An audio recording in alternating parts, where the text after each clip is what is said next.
Wagner l'appelait l'opéra des opéras. Il est vrai que le Don Giovanni de Mozart est sans doute un des plus grands chefs-d'œuvre de tout l'art lyrique, à la fois œuvre subtile, raffinée et sorte d'ouragan qui emporte tout. Parce que le personnage central, Don Giovanni, est une figure unique, mythique, au sens propre, surréaliste. L'histoire de Don Juan vient de loin. De nombreux auteurs ont déjà utilisé ce mythe du séducteur. Molière, bien sûr, en est le plus célèbre. Mais Mozart va plus loin grâce à la musique. Car ce qui donne sa force incroyable à ce Don Giovanni, c'est la musique. Alors je ne vais pas vous raconter par le menu l'histoire. Le récit de Don Giovanni, vous pourrez le suivre d'ailleurs grâce aux sous-titres et grâce à la mise en scène de Jean-Louis Grinda. Une mise en scène respectueuse du récit, ça se fait rare, sans être pauvre en signification suggérée. Il me suffit de vous dire que vous allez être emporté dans la course éperdue d'un personnage qui est tout entier habité par le désir, comme une soif qui ne s'étanche pas. Et il tente pourtant, quels que soient les dégâts que cela peut occasionner, de l'étancher en séduisant toutes les femmes qui passent sur son chemin. Mais sur ce chemin, ce prédateur va aussi rencontrer quelque chose qui le dépasse et qui le détruira. La puissance de Don Giovanni, on l'entend d'ailleurs dès l'ouverture, dans ces cordes soulevées par Paolo Arrivabene, qui enflent en vagues comme si le désir passait du sang dans la musique.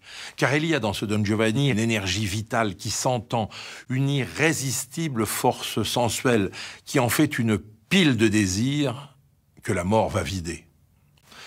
La distribution est remarquable d'engagement, tant scénique que vocal, avec d'abord dans le rôle titre un Erwin Schrott à la fois terriblement inquiétant, brutal, provocateur presque, mais aussi totalement désespéré. Son insolence nous bouscule et nous trouble en même temps. Mais Sonia Yoncheva en Elvira sensuelle, habitée par un ressentiment qui ne l'empêche pas d'aimer et désirer encore ce monstre qu'elle traque, ou Patricia Cioffi, lumineuse et déchirée en Anna qui oscille entre le frémissement du corps et le rejet de l'esprit, ne sont pas moins attachantes.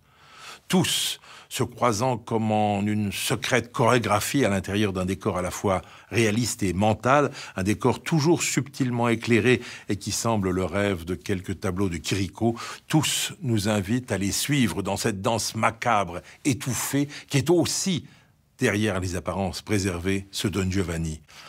Et en n'oubliant pas combien cette musique est ardente, brûlante, Mozart nous rappelle ce fameux vers du début de l'Enfer de Dante. « Vous qui entrez ici, abandonnez toute espérance. » La seconde partie de ce Don Giovanni s'inscrit parfaitement dans le prolongement de la première. On est toujours dans ce labyrinthe coloré où les ombres sont pleines de mystère et de désir pour ce Don Giovanni toujours porté par cette ardeur presque narquoise que son air, bref mais irrésistible, Fin Grandalvino, va révéler avec éclat.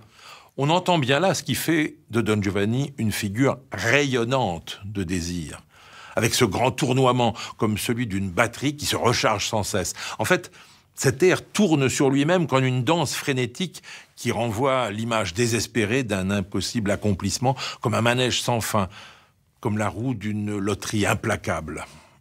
Mais il va se passer encore beaucoup de choses dans cette seconde partie, et la dimension fantastique de ce cheminement semble d'ailleurs vertigineusement sans fin.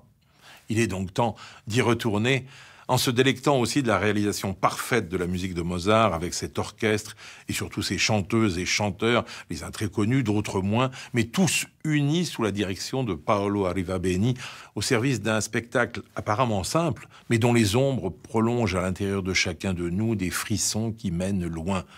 C'est Mozart qui l'a voulu ainsi, jusqu'à cette fin qui, vous le savez, attend Don Giovanni.